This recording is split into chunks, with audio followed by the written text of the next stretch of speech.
milenial nih bahasanya udah macam-macam. Jadi kita sebagai dokter juga harus bisa tahu apa maksud mereka kayak gitu kan. Dokter yang baik kan kalau misalnya kita, ini kan semua dokter ya, jadi dokter yang baik harus bisa atau harus tahu nih tren sekarang. Terus kemudian harus tahu juga apa istilah-istilah yang digunakan sekarang. Nah sekarang memang sering banget purging sama breakout, itu dua itu sangat sering. Ciri-cirinya ya kalau misalnya itu purging, biasanya kita itu habis menggunakan krim-krim yang mengandung eksfoliasi. Kayak misalnya retinol, betul. terus kemudian macam-macam lah. Benzoat. Pokoknya eksfoliasi. Dan itu memang awal dia mengangkat komedo, terus kemudian sel-sel kulit mati. Jadi kelihatan seperti kok makin Merah-merah banyak. Nah, gitu ya, Dok. tapi dia akan membaik seiring berjalannya waktu. Paling enggak 3 minggu sampai 1 bulan kulitnya akan kembali mulus karena dia eksfoliasi di situ. Karena purging itu ya. Jadi dan tidak ada kesan kayak panas dan perih. Sedikit nggak apa-apa, cuman kalau tidak banyak gitu maksud saya. Nanti bedanya sama breakout itu gitu. Kalau breakout itu biasanya dia nggak tahan atau bisa dibilang iritasi terhadap salah satu bahan. Memang kalau misalnya saya cocok dengan retinol, nggak mesti Mbak Inas ini cocok juga. Dia bisa juga nggak cocok. Aku merah, aku pakai ini luka gitu. Nah itu memang harus trial and error ya. Jadi kita nggak bisa oh ini saya cocok ini gitu, nggak bisa. Itu bedanya. Kalau breakout itu dia yang pertama dia perih, terus kemudian nggak cocok ya, terus memburuk seiring berjalannya waktu. Terus dia muncul jerawat di bagian-bagian yang nggak pernah keluar jerawat. Kalau yang di purging tadi paling yang biasanya keluar, oh saya biasanya di sini nih dok, tetap di situ biasanya begitu. Kalau yang breakout tuh tahu-tahu dia banyak karena dia akan muncul di daerah-daerah yang sebelumnya tidak pernah timbul jerawat di mukanya. Ya itu udah harus curiga. Terus kemudian memburuk seiring berjalannya waktu. Kalau si purging kan makin bagus nih. Pertama dia keluar semua, terus makin lama makin bagus, makin mulus. Nah itu waktu biasanya. Nah antara purging dan breakout itu biasanya banyak pasien yang tidak sabar. Jadi kita nggak tahu bedanya nih, kan baru seminggu nih, gini. Tapi biasanya bedanya tuh sakit dan perih itu tadi. Kalau yang misalnya yang breakout itu tadi, itu aja sih. Kalau purging nggak terlalu, tapi dia memang keluar juga semua. Jadi panik pasien, jadi orang tuh panik gitu. Panik. Ya ini harus ada jeda waktu nih, harus kita lihat 3 minggu sampai 1 bulan itu tadi, nggak bisa bener-bener harus lihat konsultasi ya dok. Iya dan waktunya. Jadi nggak bisa yang seminggu kita bisa lihat bedanya gitu. Kecuali dia sangat merah perih, nah ini jelas breakout sudah gitu sih. Jadi untuk taunya purging dan breakout itu ditandai dengan dia itu tolerable tidak perihnya dan apakah munculnya itu pada tempat yang biasa atau muncul di tempat yang baru. Iya. Nah kalau dari Kak Inas dan Kak Kenny nih sebagai influencer endorsannya banyak kan ya. Apalagi Kak Inas nih, kalau kalian cari namanya Kak Inas Rana di Google yang keluar adalah endorsannya semua. Pernah gak sih Kak di endorse suatu beauty product terus tiba-tiba kulitnya gak cocok, terus beruntusan atau malah jadi kering atau jadi minyak, jadi berkomedo, pernah gak sih Kak? Tentu saja pernah dong. Apalagi dulu pas masih beauty influencer gak sebanyak sekarang. Kalau sekarang kan mereka lebih banyak mengedukasi, saling support dan saling memberitahu mana yang baik dan mana yang enggak. Kalau dulu belum terlalu banyak, jadi kita kayak trial and error sendiri, kayak coba-coba, kira-kira ini cocok nggak ya ke aku, kayak ya udahlah terima aja. Namanya juga anak bocah ya dulu, kayak apa aja diterima, dan akhirnya malah jadi breakout, semuanya jerawat keluar, terus pori-pori membesar, sensitif, kayak pakai apa aja nggak cocok, dan akhirnya ya saya ke ahlinya, ya saya ke dokter karena memang kalau ditambahin yang lain malah makin parah gitu, malah getting worse gitu. Betul, jadi kalau untuk mengatasi masalah kulit yang sudah terjadi, nggak boleh diobatin sendiri ya dok ya? Iya. Nggak boleh diobatin sendiri, maka harus pergi ke ahlinya. Jadi tidak boleh tuh ngobat-ngobatin, cari tutorial di YouTube begitu. Nah Kak Kenny sendiri nih gimana? Pernah nggak punya pengalaman seperti itu? Mungkin kalau aku kan nggak senior Kak Inas ya. Kak Inas kan lebih senior gitu. Aku kalau untuk skincare sendiri nggak bisa terima semua ya. Aku coba dulu cari-cari dulu ini tuh legit atau enggak gitu. Ada juga kan sebenarnya mereka udah belum BPOM tapi udah keburu campaign gitu kan. Jadi minta influencer naikin gitu. Aku juga nggak bisa terima yang kayak gitu gitu. Jadi dari awal pun aku udah pilih-pilih dulu. Tapi misalnya pun breakouts aku juga profesional sih ke klien, maksudnya aku juga bilang ini aku honestnya seperti ini gitu, kalian mau honest review atau mau di take down atau gimana gitu kan, dan itu ya kesepakatan antara kita ya sebagai influencer dengan klien aja, soalnya kan kita mau bohong ke audiens juga nggak mungkin kan. Dosa. Dosa ya kan? besti Tapi influencer gitu yang kan. baik ini berarti ya. Betul. Kan Soalnya ada yang ini, ada yang nggak gitu soalnya. Iya, makanya kami undang dokter. Nah, biasanya ini Oh, sering oke, memberikan ya, honest ya, ya, review ya. gitu. Masya Allah.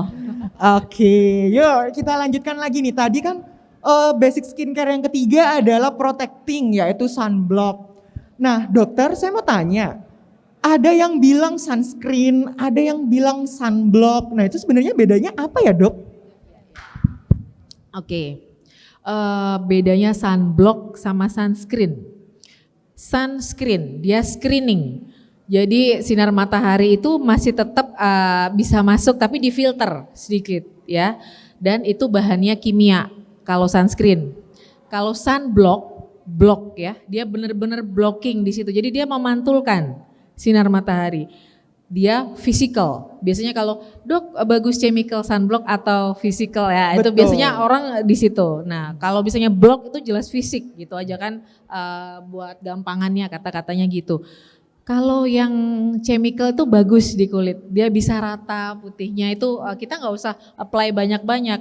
Nah kalau misalnya yang sunblock itu tadi, itu banyak white cast biasanya, putih-putih. Tapi memang dia bagus karena dia blocking kan. Iya. Tapi secara tampilan jelek, kamu bisa kayak topeng gitu. Jadi abu-abu ya, Iya. Dok ya? Iya, itu maksud saya. Nah itu pilihannya di situ. Terus kemudian bedanya lagi kalau sunblock itu kita nggak gampang iritasi, nggak gampang alergi. Kalau yang sunscreen karena dia kimia, ya chemical ya kimia, itu kita gampang iritasi, gampang sensitif. Nah ini memang pilihan yang sulit ya. Kalau misalnya memilih pasti kita yang kalau kita pastilah yang tampilannya bagus ya nggak sih? Kamu mau kesini mau apa namanya mau pakai yang tebel gitu Tipis-tipis gimana? atau yang podcast gitu ya, Iya, Dok? yang penting tahu ini aja, tahu apa namanya kalau misalnya minimal 30 SPF itu aja Oke. sih kalau untuk di Indonesia ya yang penting tahu itu aja. Terus kemudian kalau dia muslim misalnya habis kuliah, habis sekolah habis praktek, dia sholat duhur, dia harus di-apply ulang. Oke. Ya, itu sih kalau apa namanya yang tahu harus berapa SPF, terus kemudian kapan harus meng-apply Reapply. ulang. Nah, jadi yang baik itu reapply-nya seberapa sering sih, Dok? Seberapa sering? Gini, ada 3 keadaan yang harus kamu meng-apply ulang. Yang pertama kamu berkeringat, bersepedaan misalnya, yang seneng goes nih. Nah itu. Terus kemudian yang kedua kalau kena air, walaupun tulisannya water resistant di situ ya sunblocknya, kalian harus tetap apply ulang, habis nyemplung apply lagi. Terus kemudian yang ketiga nih enggak di Indonesia sih, dia pasir, terkena pasir. Biasanya kan orang bule ya dia berjemur. Tapi mungkin apa namanya dia sering berjemur kayak apa namanya gitu. Jadi harus tahu mengapply ulangnya tuh kapan. Itu sih Bi. Oh baik, jadi memang untuk memilih skincare, sunscreen atau sunblock dibutuhkan tipe kulit kita tuh seperti apa dan wajib di reapply apabila ada kondisi-kondisi yang sudah dijelaskan oleh Dokter Lala barusan. Nah untuk Kak Inas dan Kak Kenny nih, penting nggak sih reapply sunscreen itu sebenarnya? Kalau aku pribadi sih penting karena aku sering aktivitas di luar, kalau misalnya ngonten ya, yang pastinya akan selalu bertemu dengan matahari. Makanya kayak aku bahkan kemana-mana sampai bawa sunscreen karena kayak habis wudhu di-apply lagi, bahkan kayak habis makeupnya udah luntur pun kayak dihapus di-apply lagi karena emang di outdoor kayak emang harus di-apply sunscreennya. Kalau enggak wajahnya jadi malah panas terus memerah kalau aku pribadi gitu. Jadi menurut aku penting banget. Bahkan Jadi kalau misalnya kita lagi buru-buru ya, nggak bawa skincare yang lain, kayaknya yang penting Wajib di-apply ya. sunscreen-nya gitu. Betul. Gitu sih. Berarti kalau saya simpulkan nih dok, kalau nggak pakai sunscreen atau sunblock, kulit bisa jadi gosong dong dok? Oke, baik. Nah, tadi Dokter Lala sudah menyebutkan bahwa SPF yang baik itu minimal 30. Nah, kira-kira gimana ya dok caranya untuk memilih SPF yang baik? Apakah harus ada tambahan PA++, PA++++, atau plusnya berapa kali itu mana sih dok yang lebih bagus dok? Sebenarnya sih apa sih SPF, apa sih PA plus ya tadi ya. Iya. Kalau SPF itu dia melindungi dari UVB ya. Kalau yang PA tadi itu melindungi dari UVA. Itu gampangannya itu aja sih, Bi. Yang bagus ya yang ada semuanya karena kan sinar matahari di Indonesia ada UVA ada UVB. Betul. Ya, jadi itu sih. Ini apa sih PA++, biar tahu aja. Oh, ini yang UVA. Oh, ini yang melindungi UVB itu aja. Dan sama-sama berefek buat kulit UVA sama UVB. Jadi kalau misalnya itu ada dua-duanya, berarti kulit kita pertahanannya bagus. Itu penjelasan singkat seperti itu sih. Betul dokter. Apakah kalau semakin besar SPF dan plusnya itu dok, apakah semakin baik dok? Kalau SPF ya ada jurnal yang mengatakan SPF 30 sama SPF 50 tidak berbeda bermakna. Dia melindungi 95%, kalau yang 50 SPF 50 dia 98. Jadi cuma berbeda 2%. Jadi nggak apa-apa. Kamu pakai yang SPF 30 aja. Dan biasanya yang SPF 50 tuh komedogenik. Siapa namanya B. Jadi mungkin prefer kalau yang mukanya berminyak boleh pilih yang 30 Lebih aja. rendah gitu ya, Dok? Enggak yang terus 100 itu lebih baik, enggak. Oke, baik dokter. Iya. Nah terakhir nih dokter tentang sunscreen. Iya. Kalau tadi kan pakai sunscreennya kalau di outdoor. Kalau dalam ruangan kayak gini dok, perlu nggak ya dok? Dalam ruangan, dalam rumah, WF apa ya? WFH. Work from, ya WFH tetap harus pakai karena kenapa sinar matahari atau UVA tembus ke Melalui ini kaca ya dok kaca. ya, jendela. Jadi tetap harus kamu laptopan di pinggirnya kaca ya sama aja. Harus pakai CB. Kalau berjemur dok, Berjemur untuk tujuan apa nih? Maksudnya kan misal kan beberapa belakangan ini kan COVID marak, maksudnya. betul, Oke. untuk meningkatkan imunitas. Ya, Nah, meningkatkan imunitas nggak usah pakai sunblock dong. Kan dia tujuannya untuk membentuk vitamin D. Ya, terus kemudian berjemur yang benar itu bagaimana? Seminggu 3 kali ya. Seminggu 3 kali saja. Jamnya jam berapa? Jam 9 sampai jam 10, jangan jam 1 siang. Ya. Oke, Kan, baik dokter. makanya panas terus ini juga. Terus kemudian 5 sampai 15 menit aja, Bi. Jadi saya sama Inas itu nggak sama. Jadi misalnya aku udah berjemur nih, aku 2 menit udah merah. Nah, itu diharapkan berhenti sudah. Baik. 2 menit. Misalnya Inas masih tahan sampai 3 sampai 4 menit. Ya berarti Inas 4 menit dia baru selesai. Oke. Gitu. Jadi waktunya kalau untuk waktu tepat nggak ada. Jadi 5 sampai 15 menit sesuai dengan warna kulit dan ketahanan terhadap sinar matahari, itu jawabannya. Baik. Jadi memang harus sesuai dengan kulit masing-masing ya dok ya, nggak boleh dipukul rata 15 menit. Nah ntar jadi kering, jadi gosong ya dok ya, dikira ini ikan asin, enggak ya dok ya. Oke lanjut nih Kak Inas dan Kak Kenny. Tapi aku seneng banget lihat kulitnya si Kenny nih, seksi. Auto introvert kayaknya dok ya. Aduh, kepala saya udah besar dok, nanti makin besar repot gitu. Nah ini pertanyaan untuk 2 beauty influencer kita. Penting mana sih make up sama skincare? Coba dulu nih, coba Kak Kenny dulu deh yang Gantian, dimulai dari gantian, tadi. gantian. Nah si pendiam. Iya, kalau aku sendiri nih walaupun profesi aku sebagai model gitu kan, sering acting juga di TV. Jadi kalau aku sendiri lebih seneng pakai skincare ya kalau sehari-hari. Karena kan kalau misalnya kalau aku sendiri pakai makeup itu udah bagian dari tuntutan pekerjaan gitu kan. Dan apalagi misalnya ada jadwal syuting atau jadwal modeling itu tuh bisa lebih dari 24 jam terkadang bisa ya. Jadi dari pagi sampai pagi lagi itu make up terus gitu kan. Jadi ketika di sela-sela itu, ketika aku punya day off atau libur dan lain sebagainya, itu aku sebisa mungkin nih aku nggak pakai make up gitu. Karena kan aku ngasih kulit aku waktu untuk bernafas ya dok ya gitu. Gitu sih. Jadi kalau aku sendiri nih di keseharian aku emang lebih prefer buat pakai skincare sih gitu. Kak Ines? Sama sih, kalau aku dulu sebelum aku mengenal skincare dan pentingnya skincare untuk kulit, kayak make up itu udah hari-hari dok. Ya juga kayak setiap hari pakai make up buat ngonten, buat ini, apalagi sempat ada breakout. Jadi kayak mindset aku kayak ya udah aku tutupin pakai make up. Dan disitulah kayak salah nih, gak bisa nih kayak gini.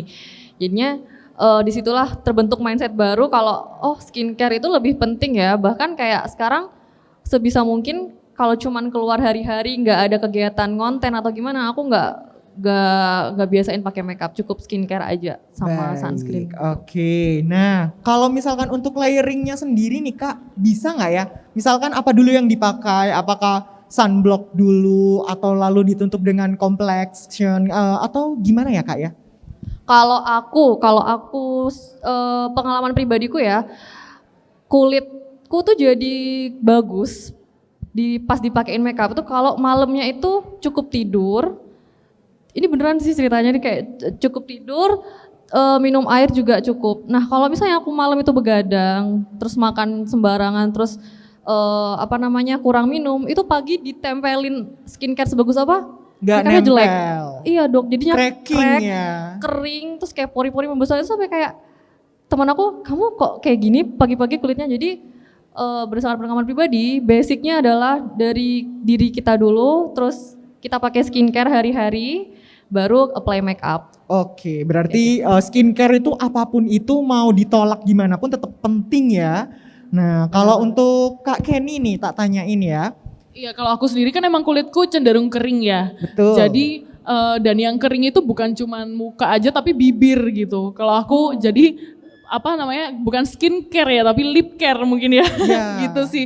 Jadi ternyata kita juga harus make sure tuh bagian-bagian lain yang kira-kira dari kulit kita itu agak perlu perhatian lebih gitu kan. Kalau aku sendiri tuh emang di bibir gitu, karena bibir aku kering gitu kan, sebelum misalnya mau ngejob besoknya atau make up besoknya gitu, aku wajibin banget moisturizer. Dan moisturizer itu seluruh badan juga ya kan kita beraktivitas gitu, hand body atau misalnya moisturizer muka dan juga yang lip care untuk bibir juga gitu. Betul. Mungkin kan kalau lip care kita butuhnya bukan cuman lip balm tapi juga scrub ya biar lebih terawat kulit matinya gitu keangkat sih. Gitu ya. Baik, terima kasih ya Kak. Nah lanjut nih. Jawabannya kayak miss banget soalnya barusan. Sangat, tapi gak apa-apa ya. Kita lanjutkan dulu. Gini dok, jerawat nih, kita ngomongin jerawat. Pada pandemi ini kan banyak ada istilah baru yang disebut sebagai maskne. Nah itu apa ya dok ya maskne itu? Oke, jerawat yang di bagian ini Masker. dipakein masker, ya. Jadi begini, pokoknya kalau intinya jerawat itu kan asalnya tuh kan ada 4 nih. Masih ingat nggak kuliahnya? Yang pertama proliferasi atau banyak sel kulit mati, ya Betul. kan? Yang kedua terus P. acnes si Bakteri. bakterinya. Terus kemudian ada sumbatan pori karena minyak dan kotoran itu ya. Terus yang keempat dia radang kelenjarnya, radang merah gitu. 4 itu harus dipegang kalau misalnya jerawat, ini aku jerawatan. Kenapa ya 4 itu? Enggak, aku udah nggak pernah misalnya gitu. Kalau yang maskne itu ada 2 penyebab lain ya yang disebut exposure, jadi penyebab luar lah istilahnya ngomongnya. Karena gesekan dari masker itu, kemudian dia masuk bakteri dan jerawat, dan karena iklim yang kedua, karena iklim. Jadi karena 2 itu. Kalau misalnya kalian maskne, ya maskernya diganti per 4 jam misalnya gitu, bisa juga kebersihan masker. Terus kemudian yang kedua usahanya yang di bagian yang ketat-ketat itu dikasih moisturizer biar tidak Lebih ada banyak ya, Dok? friksi atau gesekan. Itu sih kalau untuk Oh, Masni intinya itu. Oke, kalau dari Kak Inas dan Kak Kenny, ada nggak pengalaman Masni ini? Pastinya ada ya, apalagi aku kan emang sensitif di bagian hidung. Jadi T-zone kalau ya. kena masker yang kena hidung itu pasti keluar kan itu jerawat-jerawat gitu sih. Dan itu ya emang akhirnya aku ngerasa kita penting banget ya tahu masker itu bersih atau enggak. Dan sekarang kan banyak juga tuh masker yang non jerawat ya, jadi yang khusus untuk memberi kita perlindungan lebih untuk jerawat gitu sih. Jadi aku lebih milih-milih tipe masker yang tidak menyebabkan jerawat dan juga menjaga kebersihan muka sih. Oke, Gitu. Kak Inas? Iya sama sih kurang lebih, apalagi 2 tahun bersama masker itu ya kayak Betul. pahit manis. Iya. Kalau Baik. aku sama juga, kalau aku kebanyakan di daerah dagu, pertamanya komedo dulu, terus muncul jerawat. Nah itu ya akhirnya aku kemana-mana sekarang bawa masker ganti, minimal 2-3 kalau misalnya keluar ya harus rajin ganti masker gitu. Nah, Akhirnya lama-lama ya berkurang gitu. Nah gitu guys, dilihat ya, didengerin masker itu digantinya sehari 2-3 kali, bahkan bisa 4 kali guys. Jangan dipakai 2 hari baru ganti, nggak boleh ya. Bolak-balik Ya. jemur.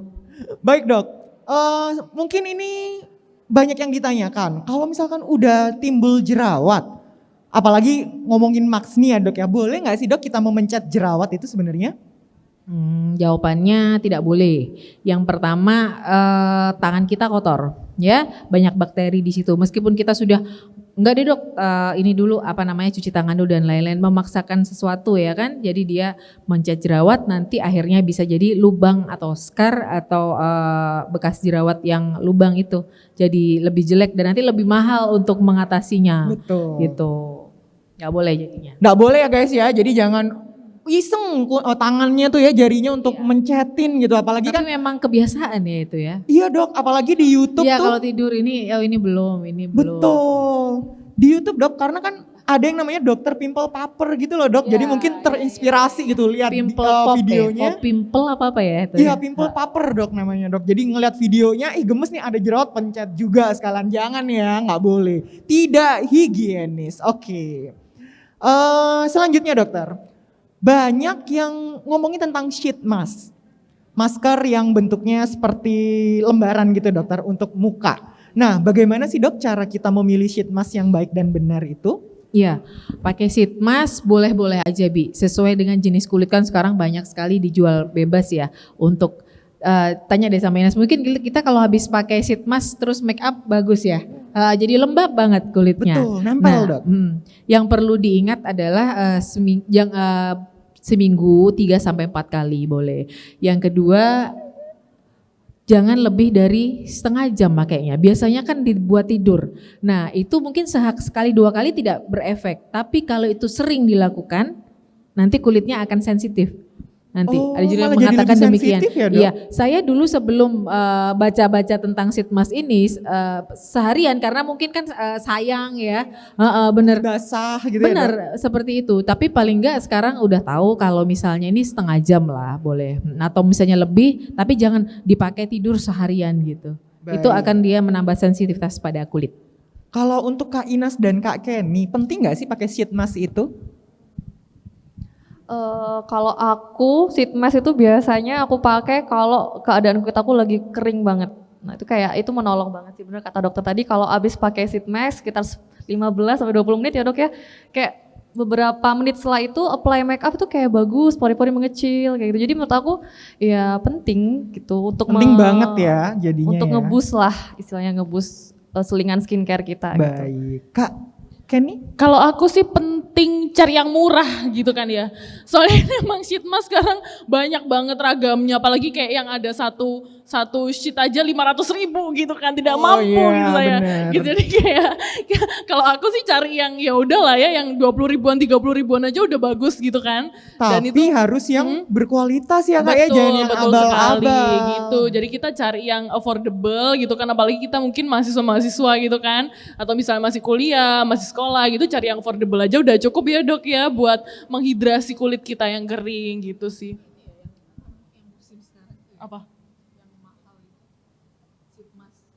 Ada banyak pokoknya banyak dok, banget, sheet Dok. mas itu dok, ada yang Tapi sekarang- mahal, ada yang murah, Iya. bahkan ada yang 2.500 dok di Shopee dok. Iya, Nggak tahu deh isinya apa tuh yang 2.500. takut ya. Iya, nah admin Shopee. bukan.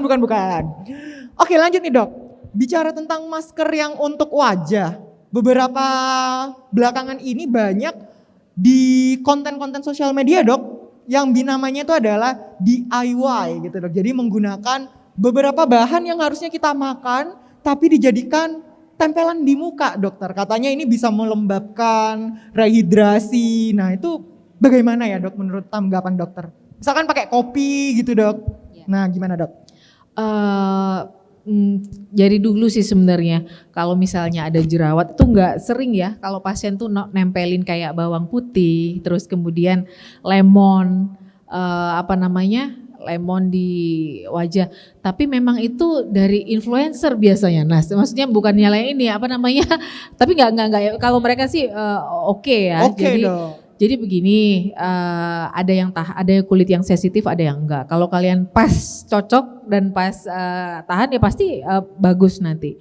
Tapi yang penting yang perlu dipegang jangan menempelkan bumbu-bumbu dapur itu langsung ke wajah. Karena kan satu penelitiannya belum jelas. Terus kemudian yang kedua testimoni orang tidak mesti cocok buat kita. Ini kan lagi rame juga ya, testimoni base.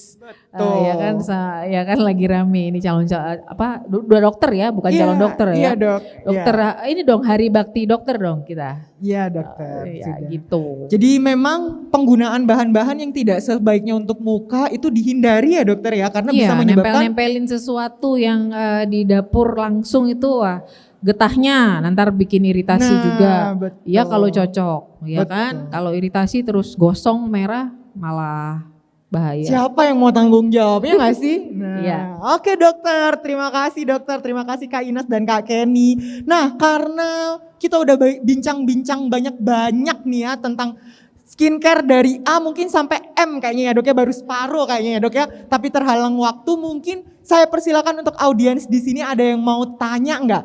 Nanti penanya akan mendapatkan souvenir dari kita. Yuk, siapa yang mau tanya nih? Mumpung ada expertnya di sini. Silakan, ada. Saya persilakan dari sisi kanan terlebih dahulu. Yuk, ada yang mau ditanyakan? Ayo Rek, tanya Rek. Dapat nilai tambahan? Oh bukan. Ya sudah, saya persilakan sisi kiri. Ada nggak yang mau nanya skincare apapun itu? Oh ini ada dia. Yuk silakan Kak maju Kak. Ya itu ada mikrofonnya. Selamat siang, saya Elsa. Saya mau bertanya kepada Kak Natasha Kenny Raras.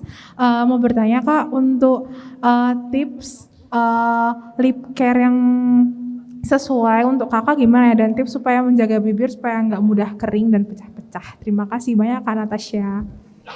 Oke, mungkin mau langsung dijawab, silakan. Oke, bibir kering itu penyebabnya kurang cipokan enggak.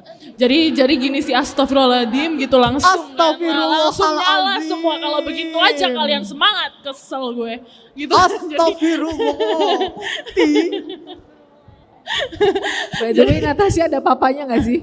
Iya, takut. Nanti dipecel ke rumah kan. Jadi gini sih, kalau mungkin dokter Delia nanti bisa menambahkan ya kalau saya kurang gitu. Kalau misalnya bibir kering emang dari dalam ya dok ya, paling bener ya. Kita tetap harus banyak minum air putih, lalu mungkin kalau dehidrasi pun mungkin minum Pocari Sweat dan sebagainya yang bisa, yang bisa memberikan kita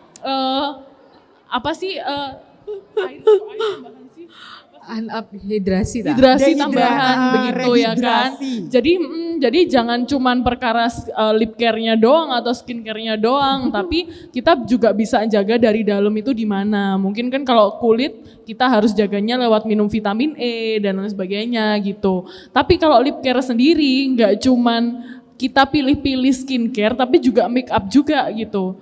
Jadi kalau skincare tadi kan udah aku jawab tuh yang dari lip scrub atau lip balm gitu. Tapi kalau dari make up sendiri nih untuk yang bibirnya kering jangan sampai pilih make up yang lipstiknya tuh cenderung matte gitu. Sekarang kan emang lagi ngetren banget kan lipstick yang lip matte gitu. Nah kalau saran aku nih walaupun kalian udah pakai lip balm sebelum pakai lip matte, itu lebih baik dihindari gitu. Kalau bisa nih dihindari, karena sepengalamanku sendiri pakai make up yang matte itu nggak bertahan lama di kulit yang kering. Jadi Nanti bertolak jadinya tetap belakang aja ya? pecah-pecah lagi gitu kan.